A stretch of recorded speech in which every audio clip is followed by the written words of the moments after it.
Welcome to this edition of CBN NewsWatch. I'm Charlene Aaron. And I'm Ephraim Graham. Today on the broadcast, Americans are fleeing the cities and suburbs. Find out where they're going and why. But first, we go to our CBN newsroom for the latest updates on today's news. Breaking news out of Israel. Rockets fired from Gaza reach a suburb of Tel Aviv and are intercepted.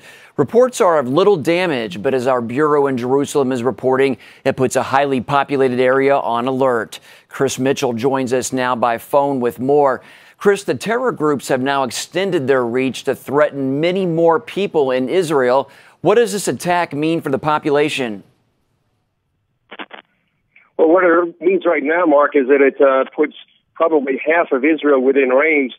Just a few moments ago, about 20 minutes ago, there was a siren that went off here in Jerusalem, something I've never seen. I've been here about 14 years, probably back to, a couple of years ago, but I wasn't here at the time. But this really escalates the situation dramatically. The Jerusalem municipality just said that it opened all the bomb shelters for here. So this is a whole new situation when Tel Aviv and Jerusalem are under fire by rockets from Hamas out of Gaza. And you said that you had, when we were speaking earlier over the phone, you said that you had never heard of all of the bomb shelters being opened in Jerusalem. This is new to you as well. Well, it probably did happen a couple of years ago. Like I said, I wasn't here at that time, and I think it'd have to go back to around 2003 during the Iraq War when there was a threat of missiles coming from Saddam Hussein at that time. But Jerusalem's not used to this, but people are starting to talk about it. Earlier today, I was talking to some people here, and they were asking me, where do you go for the bomb shelter? So I think now Israelis, particularly probably several million Israelis right now, are thinking, what are they going to do in case of a bomb, an air raid siren? I was just talking to someone in Rishon LeZion, that's about a 45-minute drive from here. They were actually shopping at IKEA, and people were running to the bomb shelter here. So I think that Israel and the political leadership right now is really taking this into consideration when half their population is within rocket range and something dramatic may happen. Perhaps a ground incursion, we don't know, but they're prepared for it if necessary. Well, we understand the major port of Ashdod is closed, and this rocket was not far from the country's airport. What can you tell us about that? Well, if the Ashdod port closes, that's very serious. I think even more serious would be Ben Gurion Airport. I know that I've heard reports earlier today of some flights being canceled because of the routes that they have to fly near Gaza, and that would be dramatic if they close down the airport. That's really Israel's main contact with the outside world, is Ben Gurion Airport. They only have one real major international airport, and so that would be an escalation that I've never seen before. And again, I think this is something that the political leadership, the military leadership is taking quite seriously right now. And they've been saying throughout the day, whether it's Bughi Ayalon, the defense minister, or we talked earlier today to one of the former national security advisors, they say the main thing they want to do is make sure that Hamas stops the rocket fire out of Gaza. Let's talk a little bit more about the government response. How do you think the Israeli government will respond to the growing missile threat? You mentioned a possible incursion. Talk a little bit more about that, Chris.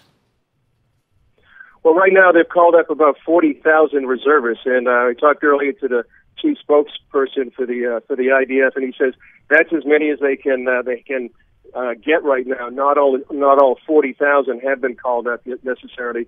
But what happens here in Israel is when the reserves are called up, it really just ripples through all of Israeli society, because most everyone here serves in the army, and that means if they serve their 2 or 3 years, depending on a male or female, then they're eligible for reserve duty. And so almost everybody could be called up in one way or another.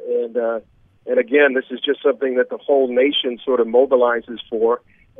Right now, there's a lot of armor, a lot of tanks, a lot of military equipment going down right beside Gaza for a possible, ground incursion. But there are a lot of risks involved there. It could be very dangerous for the civilian population within Gaza, for the soldiers themselves, and that's a pretty weighty decision that Prime Minister Benjamin Netanyahu will have to weigh right now. And you actually got some video of some people running down the street, some sirens in Jerusalem. What can you tell us about that? Well, yeah, like I said, just about 20 minutes ago, there was the siren we heard here, and saw people running down the street going up to probably one of the hotels. A lot of the hotels had bomb shelters, and ever since the Gulf War would be 1991, by law, all the new homes in Israel have to have a bomb shelter. So most every building has a bomb shelter, and so people start running. And then there are public bomb shelters, and like I said, the municipality has just opened them. And that's quite a dramatic escalation to the situation right here. And we'll see what happens tomorrow in the days to come. But right now, it looks like it could escalate even more dramatically. And what are the implications to this or from this for the Middle East as a whole? Well, it just complicates the situation right now. Hamas is, we've been trying to talk about this most of the day. What are the considerations and why is Hamas doing this right now? Talking to one official earlier today where he said that's been in contact with people in the military, is Hamas is looking for three things. First of all, from Egypt, they want the Rafah crossing open. From the Palestinian Authority that has cut off their funding, they want that funding restored. And from Israel, they're asking that some of the people that were released during the Gilad Shalit negotiations to be freed. Okay, Chris Mitchell, our Jerusalem bureau chief. Thank you, Chris, for staying on top of this, and stay safe to you and your crew. Thank you, Mark. Appreciate it. Yeah, appreciate your time. We're going to send it back to Ephraim and Charlene with more of the day's news. President Obama is asking Congress for $2 billion today to deal with the flood of Latin American children illegally crossing into the U.S. Meanwhile, there's growing frustration among Texas churches that want to help those children. As Heather Sells reports, they're waiting to hear just how the federal government will use them, and they're hoping that they'll soon be able to minister directly to these kids. Many Texas churches have known for months about the tidal wave of immigrant children crossing the border. Already this year, Border Patrol agents have detained more than 50,000. Children as young as 6 are crossing the border here on their own, spurred on in many cases by parents who fear for their lives back home in Central America. At their annual state meeting this month, Hispanic Baptist leaders took time out to pray at the border. Their concern, the safety and salvation of these kids. Their frustration, no way to connect with or minister to them. The hope that ongoing conversation with the White House will lead to that access. We have an army of chaplains. We have an army of disaster relief trained people. We have an army of children's ministers and leaders who have background checks who are ready. In the border town of McAllen, Pastor Chad Mason works the phones daily, trying to find ways to help these children and fielding calls from churches that want to help. He knows firsthand the need because many Border Patrol agents worship at his church.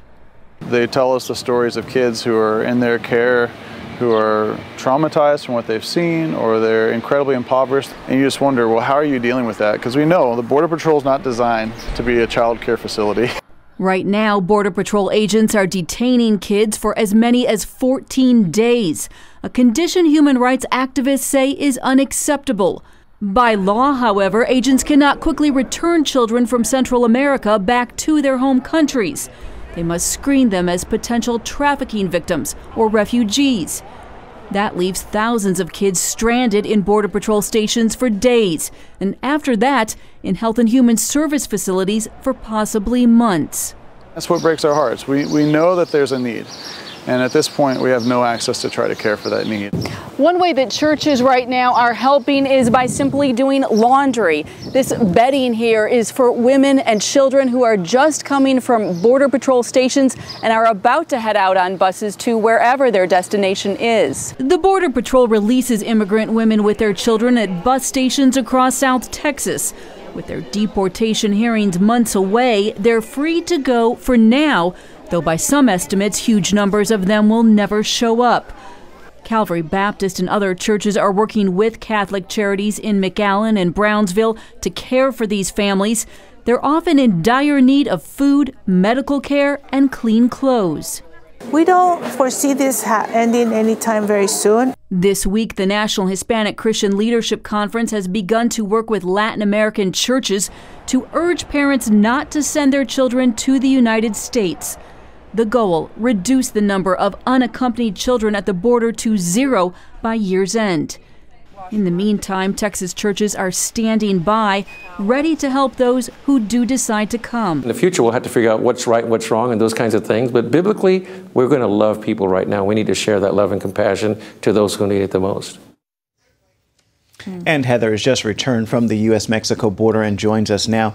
Heartbreaking all the way around. So Heather, what's going to happen to all these kids in the coming months? Well, right now, as I was mentioning in the story, they're in these border patrol stations and they're only supposed to stay for 72 hours by law, but it's going to 14 days in some cases. So they're looking at temporary facilities in Texas and other states, and they're hoping that the church will encourage communities to welcome these kids and not give the pushback like they did in California last week. Yeah, we're seeing those protests. Many people want to know, why not just send these kids right back where they came from? Well, if they are Mexican, they can't send them right back. But if they're from Central America, they need to go before an immigration judge. That judge needs to determine, are they a trafficking victim, or perhaps are they victims of gang violence and they do qualify for asylum? They could be considered a refugee. So there is a legal process that needs to take place, and that, of course, takes time. Now, once the churches get the green light, how may they be able to help these kids? It's interesting because there are groups like Texas Baptist Men, they're humanitarian relief groups, their volunteers have background checks, they're trained, and they can go in and physically help these kids and provide spiritual counsel. And so, of course, that is what they are hoping to do. Yeah, we're both parents. Many people find this hard to understand. Why do parents send their kids across the border? Right. Well, there's a couple of factors that have come together. And one is, a lot of parents, of course, have thought for years, could I get my kid away from these terrible conditions where we live? Or parents in the U.S., could I bring my child who's living with grandma in Latin America to me? And they started hearing that the policies were a little more relaxed, and they said now is the time. So kind of a combination of factors. But what's interesting is that Samuel Rodriguez, the president of the National Hispanic Christian Leadership Conference, said this week, hey, you know what? They could come here and get involved in drug gangs here as well. So parents, please do not send your kids. Raises yet more concerns. What can people do who'd like to help these children? Well, there are practical needs, as you were seeing, clothing, just money to help buy food and other such things. So there is a website. It is the South Texas, I think we're putting it up on the screen here. You can see it, the southtexasrefugees.org website, and it's a lot of faith groups and the Salvation Army, et cetera, that are listing the practical needs and the updates on this website. Excellent reporting. Thank you so much, Heather. Segments of our country are recovering from violent storms that hit Monday.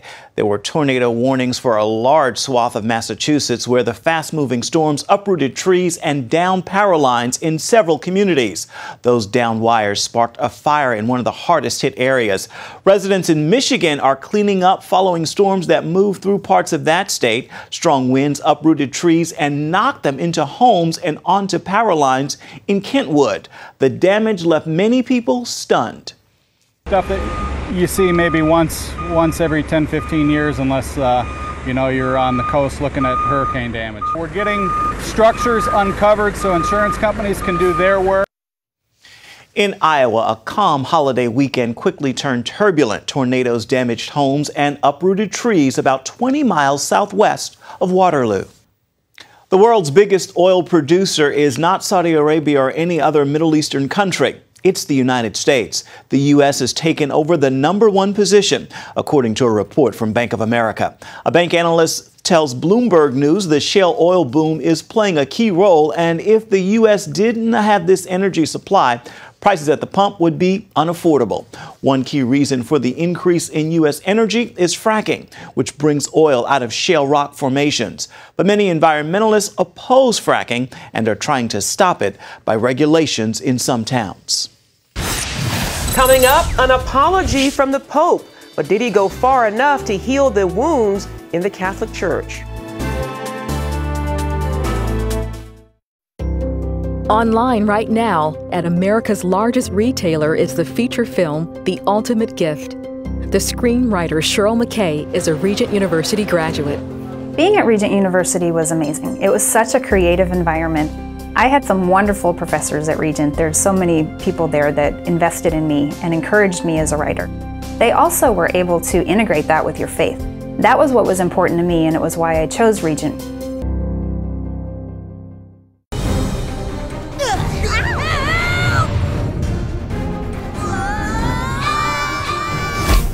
Where are we? I cannot lock in on our time or location. Amazing. Which tribe is he from? You want the savior of the world to be born in a stable? History's in the making, mister. Do you want it or not? Daniel, you have to listen to us. And who might you be? You're in great danger. Master! Master! We are about to drown! Why are you fearful?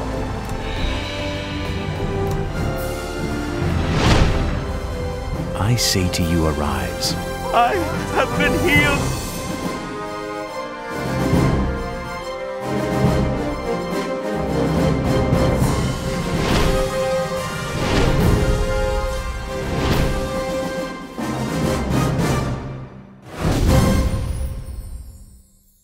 CBNNews.com. News you want, when you want, 24/7. Stay current with up-to-the-minute stories. Ephraim Graham, CBN News, New York. I don't have to wait for my news anymore. CBNNews.com at your fingertips all day long. I only watch the stories I want to see. I find the story, I click on it, and boom, I'm there. Embassy in Washington, Eric Stackelbeck, CBN News. The source for your news, CBNNews.com.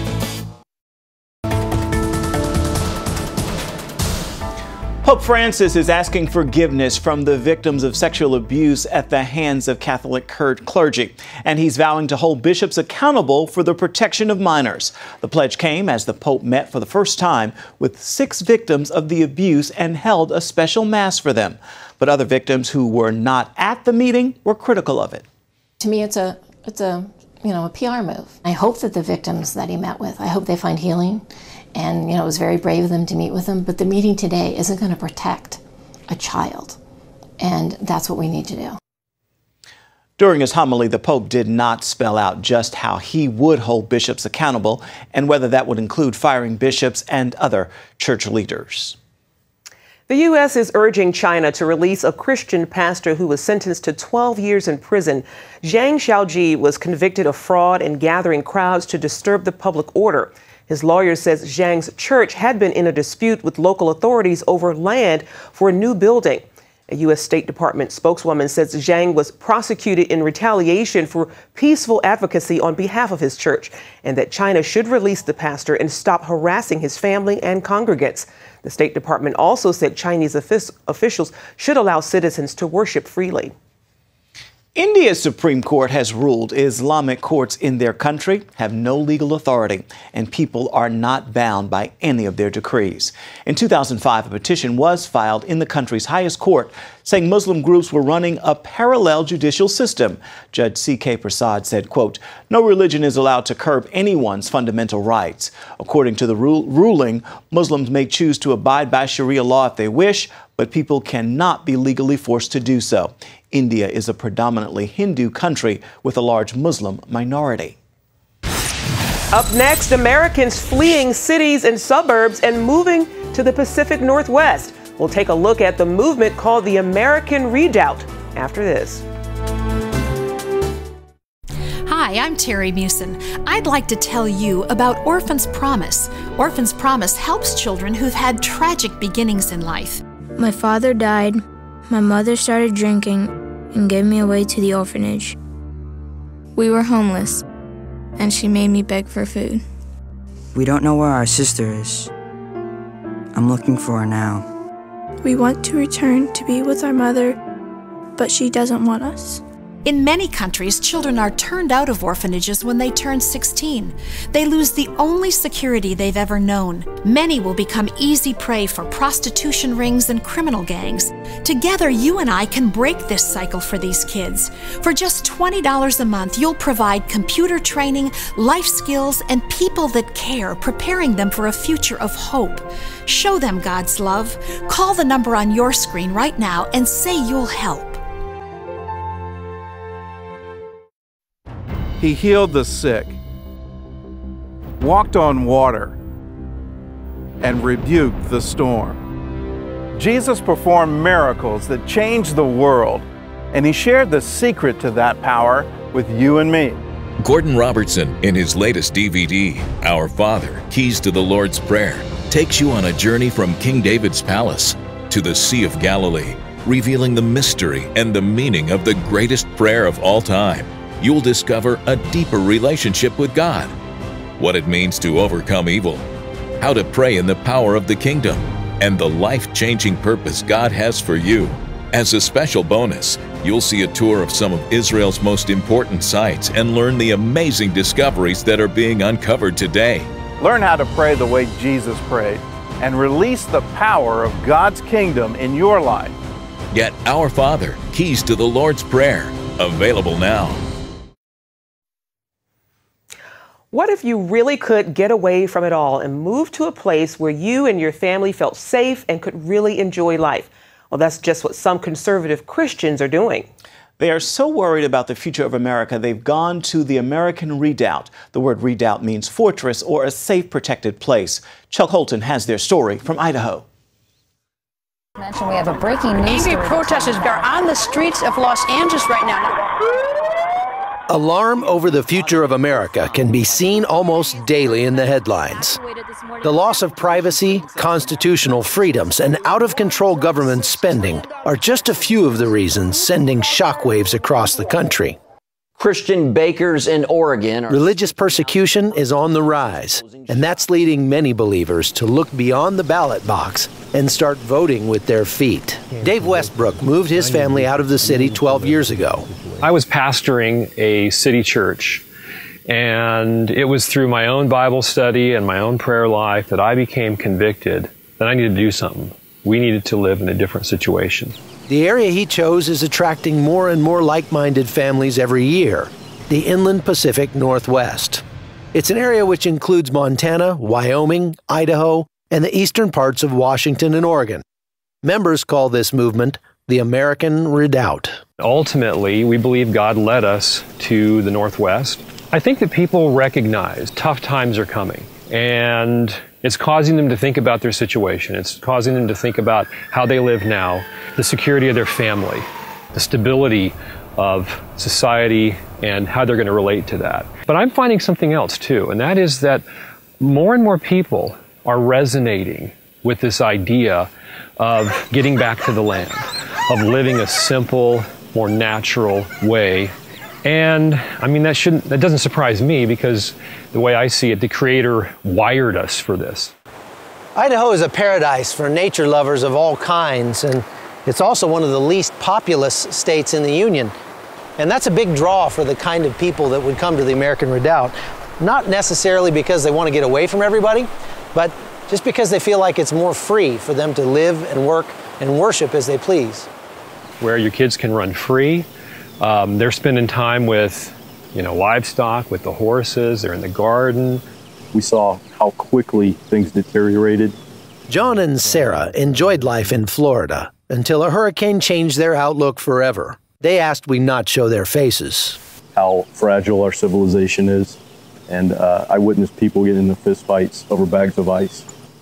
And I realized that if things were to get worse in this country, I need to be someplace safe, out of the big cities. The couple invested their life savings and recently moved to the American Redoubt.